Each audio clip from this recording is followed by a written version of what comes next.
we're an occupied people, and we've been persecuted. We want our independence. And unfortunately, this is not an issue that is popular on the left these days.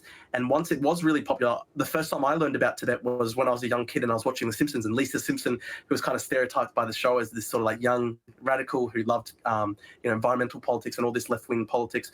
She had a Free Tibet flag back in the 90s. And this was when it was a really popular issue. Brad Pitt, for example, starred in a film that was all about Tibet. And these days, 7 years in Tibet, I think I remember it correctly, which was a great film. But I mean, I've never seen a single member of the Greens talk about or mention the Tibetans who have vanished after protesting about the destruction of their sacred mountains for the production of renewable energy. Not a single one of them has stepped forward and said, gee, that is wrong. But, you know, they call Tibet an autonomous region, but of course it is not. It is it's one part of the world where we're truly seeing an open-air prison serving as an experiment in the mass surveillance and digital control. There's a nasty ex-military official hailed as one of the 25 most powerful men in China, dispatched to oversee the managing in Tibet. Now, he ruled over the area first as party secretary in 2011 and then as first secretary in 2012.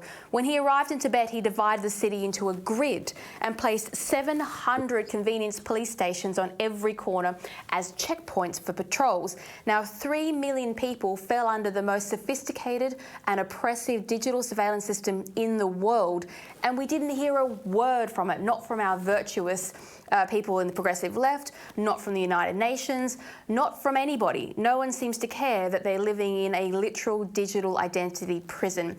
Now, Drew, where is the United Nations on the fate of Tibet? Because I mean, we don't even hear our Prime Minister talk about it or our Foreign Minister. They go over there, they shake hands with Xi Jinping, and it's all smiles. Look, it is. I have to say, there is one single Greens politician who has talked about Tibet, Janet Rice, and she's now retiring. She would speak about it, and I value the fact that she spoke about it. Unfortunately, though, for the Greens overall, it seems to be basically issue 100th in their priorities, maybe not even in the top 100 priorities of the Australian Greens, maybe not even